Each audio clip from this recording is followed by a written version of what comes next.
इस चैनल्स के माध्यम से कोई आ रहा है तो उनको थोड़ा डिस्काउंट भी होता है। আকাশ পরিষ্কার থাকলে এখানটাতেই কাঞ্চনজঙ্ঘা দেখা যেত। রিয়াং নদীর ধারেই এটা একরকম বলতে গেলে। যদি আরাম নিচ্ছে আগুনের সঙ্গে আমাদের পকোড়া আসবে এখন।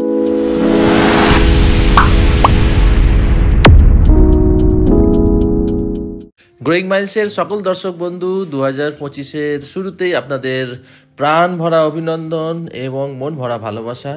আমাদের চ্যানেলে আপনাদের আবার স্বাগত জানাই। তবে বিগত বছরের রাজগীর পর্বে আপনাদের বলেছিলাম যে অনেক হলো এবারে ইতিহাস, এবার একটু রিল্যাক্স করার জন্য যদি যাওয়া যায় পাহাড়ের দেশে। তো এখন চলছে পুরোপুরি ঠান্ডা, বেশ জব্বর ঠান্ডাটা পড়েছে। তো আমরা এখন চলেছি পাহাড়ের দেশে, তবে খুব একটা দূরে নয়, আমাদেরই পশ্চিমবঙ্গে যে দার্জিলিংয়েরই কাছাকাছি কিছু জায়গা। আমরা চলেছি শিটং থেকে তাকদার পথে। যাওয়ার পথে কিছু সাইট সিনও দেখে নেবো আমরা। তার আগে চলুন শিটং এর হোমস্টের মালিকের সঙ্গে আপনাদের পরিচয় করিয়ে দিই। তবে বাঙালির হিন্দি বলা তো একটু মানিয়ে গুনিয়ে নেবেন, আপনারা ক্ষমা জ্ঞান করে দেবেন আর কি। এই যে আমাদের সামনে এখন কামাল হোমস্টে এর যিনি প্রোপাইটার আর কি, ছোট ইয়ং एकदम उसल का नाम। तो कौशल बाबू, इधर अगर हम लोग इधर आएंगे तो बहुत अच्छा जगह है, बहुत अच्छा जगह में आपका घर है, सजा गुजा भी है, अच्छा खाना भी दिया है आपसे।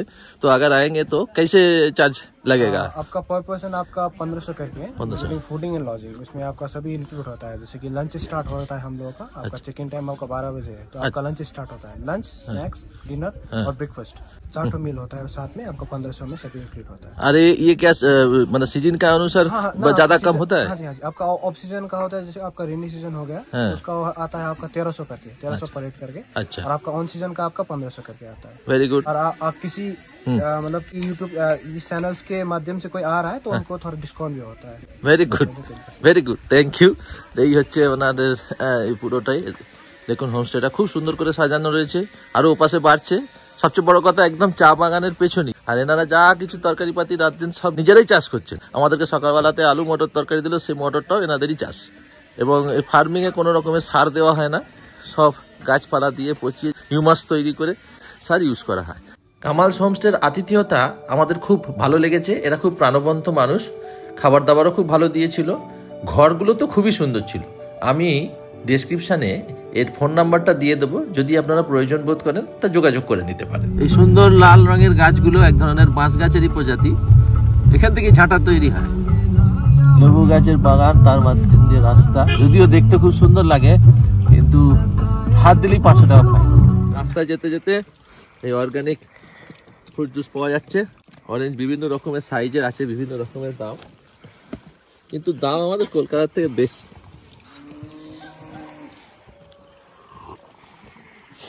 মিষ্টি আছে। এই হলো এক ধরনের বাঁশ গাছের প্রজাতি, দেখুন পুরো বাঁশ পাতা।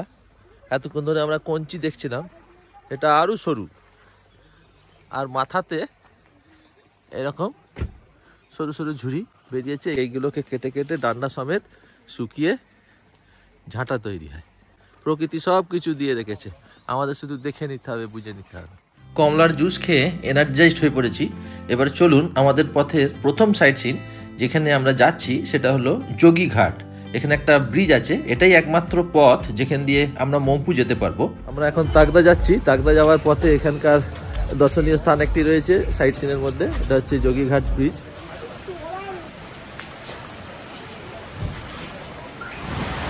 বর্ষার সময় এই ঝর্ণায় প্রচন্ড রূপ ধারণ করে।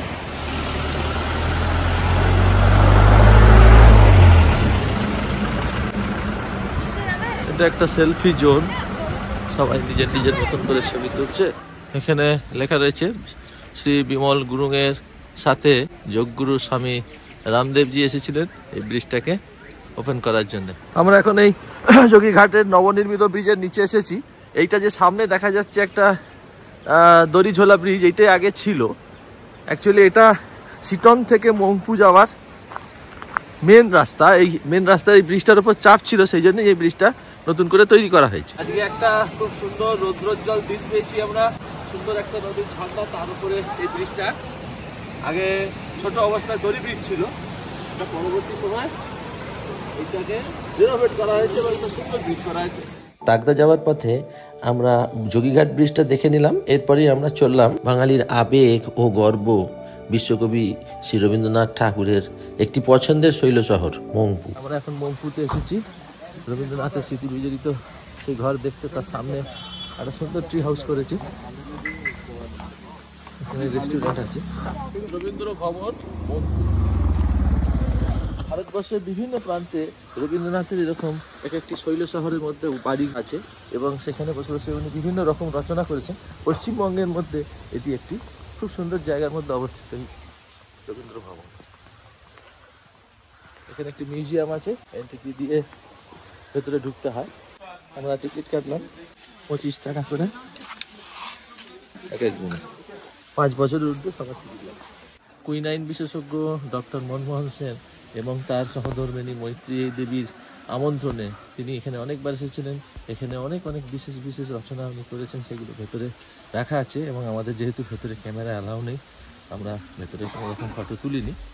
আর উনি যেরকম এখানে বাংলাতে কালিম্পং, কার্শিয়াং, তিনধরিয়া বিভিন্ন জায়গায় উনি মাঝে মাঝে আসতেন, এখানেও তিনি অনেকবার এসেছিলেন। যোগীঘাট ব্রিজটা যে আমরা পেরিয়ে এলাম, ওটা হচ্ছে রিয়াং নদীর ধারেই এটা একরকম বলতে গেলে এই মংপু। খুব সুন্দর জায়গা, আর আমরা বাঙালি হিসেবে আমাদের যথেষ্ট গর্ব হওয়া উচিত, এই জায়গায় আমাদের অবশ্যই আসা উচিত। মংপু থেকে বেরিয়ে আসার পরে মনটা জানি কেন এক অপার শান্তিতে ভরে গেল। আর চারিপাশে তো বিভিন্ন চা বাগান রয়েইছে, সবুজ দিগন্ত পর্যন্ত চা বাগান বিস্তৃত। এরকমই একটা চা বাগান আমরা পেয়ে গেলাম। তাগদা যাওয়ার পথে আমরা এসেছি তিস্তা ভ্যালি চা বাগানে। এখন চা গাছ ছাঁটা হচ্ছে নতুন পাতা বেরোনোর জন্য। এরকম প্রচুর প্রচুর চা বাগান আছে এই দার্জিলিং, কার্শিয়াং, কালিম্পং এলাকা। এই চা বাগানের মধ্যে ভারত মাতার বীর সন্তান, দেখুন এখানকারই মানুষ, তিনি হচ্ছেন ল্যান্স নায়ক বিসর্জন স্বামী। এখানে একটা শহীদ বেদি করা আছে ল্যান্স নায়ক বিসর্জন স্বামীর। কাশ্মীরে থাকাকালীন উনি শহীদ হয়েছিলেন। বেলা বাড়ার সাথে সাথে ঠান্ডাটা বেশ অসহনীয় হয়ে উঠছে, আর এই অবস্থায় মনে হচ্ছে যেন একটু যদি অর্কিড ফুলের বাগানটা ঘুরে আসা যায়। সামনেই তো আছে, চলুন দেখে আসি। আমরা এখন গভর্নমেন্ট অফ ওয়েস্ট বেঙ্গলে দার্জিলিং ডিস্ট্রিক্টের মধ্যেই তাগদা তিনচুলার রাস্তায় অর্কিড গার্ডেনে যাচ্ছি। এটাই হচ্ছে টিকিট কাউন্টার, আর পার হেড 20 টাকা করে পড়ে। আবার এখানেই আপনারা খাবার দাবারও পেতে পারেন। এই হলো অর্কিড গার্ডেনের রাস্তা, খুব সুন্দর নিরিবিলি জায়গা। তার মধ্যে শুধুমাত্র অর্কিড নয়, বিভিন্ন রকমের ওষুধের মেডিসিনাল প্ল্যান্টসের এখানে রিসার্চ হয়ে থাকে। আয়ুর্বেদ নিয়ে যারা পড়াশোনা করবেন বা এখনো করছেন, তাদেরকে এখানে আসতে হবে।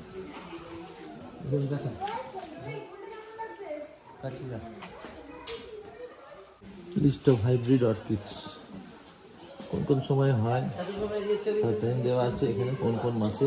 26 রকমের ফুলের নাম দেওয়া আছে। এটা তো এক রকমের গন্ধ না, অর্কিডের কালারগুলো কি পাই না, ফ্যান্টাস্টিক কালার।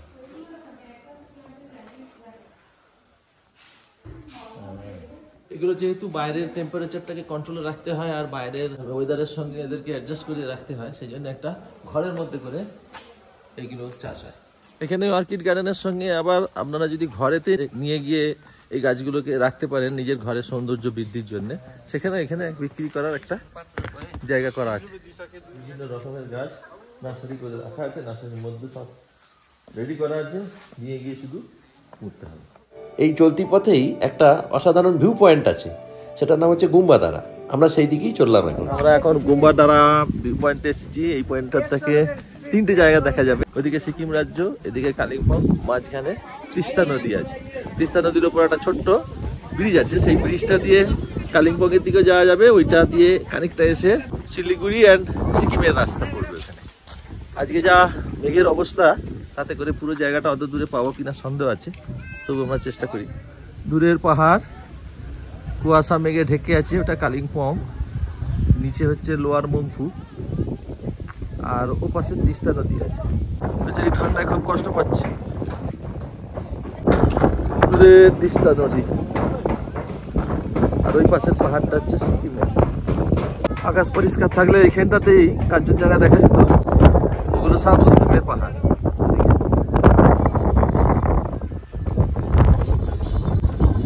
ছবির মতন সুন্দর এই জায়গা, পাশে শুধু চা বাগান। এই রাস্তাটা নিচে দিয়ে চলে গেছে দার্জিলিং এর দিকে। বেলা বাড়ার সাথে সাথে তো এমনিতেই ঠান্ডা বাড়ছিল, তারপর ওই গুম্বাদারা ভিউ পয়েন্টে এত জোর হাওয়া দিচ্ছিল, দাঁড়ানো মুশকিল ছিল।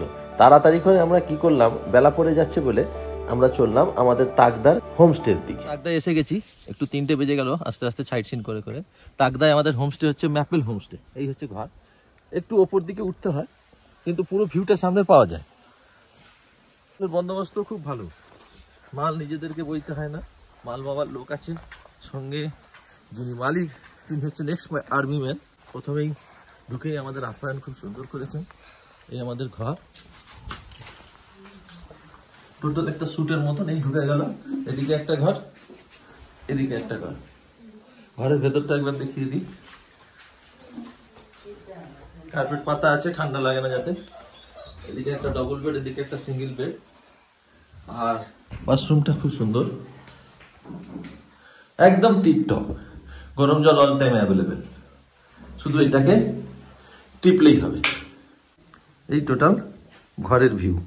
আমাদের হোমস্টেতে আজকে লাঞ্চ দিয়েছে, গরম ভাত, একদম সুন্দর ফ্রেঞ্চ ফ্রাইয়ের মতন আলু ভাজা তিল দিয়ে, 2 রকমের পাঁপড়, কলমি শাক, আন্ডা কারি, আর আমাদের এই স্যালাডের মধ্যে মূলো আর পেঁয়াজ, আর সবচেয়ে স্পেশাল আইটেম যেটা এনারা করেছে সেটা হচ্ছে মূলোর চাটনি। আমাদের যিনি হোমস্টের মালিক ডিকমান মুখিয়া আমাদের জন্য একটা সুন্দর বনফায়ারের ব্যবস্থা করেছে। ওর সাথে আমার গাড়ি ড্রাইভার রয়েছে দীপেন, আর বাবু রয়েছেন। বাবু কি নাম?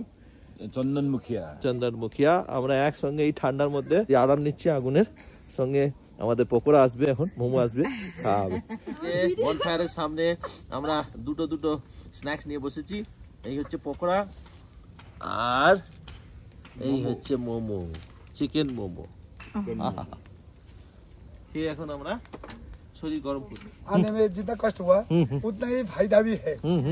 मान लीजिए अभी ये रोड के सामने होता जहाँ पर आप लोग ना पे तो वहाँ आप ये सारे नहीं होगा, क्योंकि पास में घर है आपको, तो दूसरे आदमी भी कंप्लेन करेगा वो सब चीज। আজকের এই ছোট পর্বে তবে এইটুকুই থাক। তবে বন্ধু এখনো অনেক বাকি। আগামীকাল আমরা ব্রেকফাস্ট ছেড়েই চলে যাব লামাহাটা হয়ে দার্জিলিংয়ের পথে। শীতের সময় পাহাড়ের দেশে এসে খানিকটা সময় যদি উপভোগ করা যায় তার মজাটাই আলাদা, তাই না? আগেরবারে সময়ের অভাবের জন্য আমরা শিটং পর্যন্তই কভার করতে পেরেছিলাম। এবারে আমরা ঠিক তাই শিটংয়ের পর থেকে ছোট ছোট করে পর্বে আপনাদের বিভিন্ন জায়গাগুলো দেখাবো। সর্বদাই আমার প্রচেষ্টা থাকে যে জায়গায় যাব সেই জায়গা সম্বন্ধে যত বেশি সম্ভব ইনফরমেশন আপনাদের দেওয়া, যার জন্যেই আমি সমস্ত হোমস্টের বিষয়ে আপনাদেরকে জানাচ্ছি। আর আগের পর্বগুলো যদি জানতে চান তাহলে তার লিঙ্কও দিয়ে দেবো, দরকার হলে দেখে নিতে পারেন। এই পর্বটা যদি আপনাদের ভালো লাগে অবশ্যই লাইক করবেন আর অনেক শেয়ারও করবেন। আগামী দিনের পর্বগুলো সম্বন্ধে যদি জানতে চান তাহলে অবশ্যই সাবস্ক্রাইব করে নেবেন। ধন্যবাদ।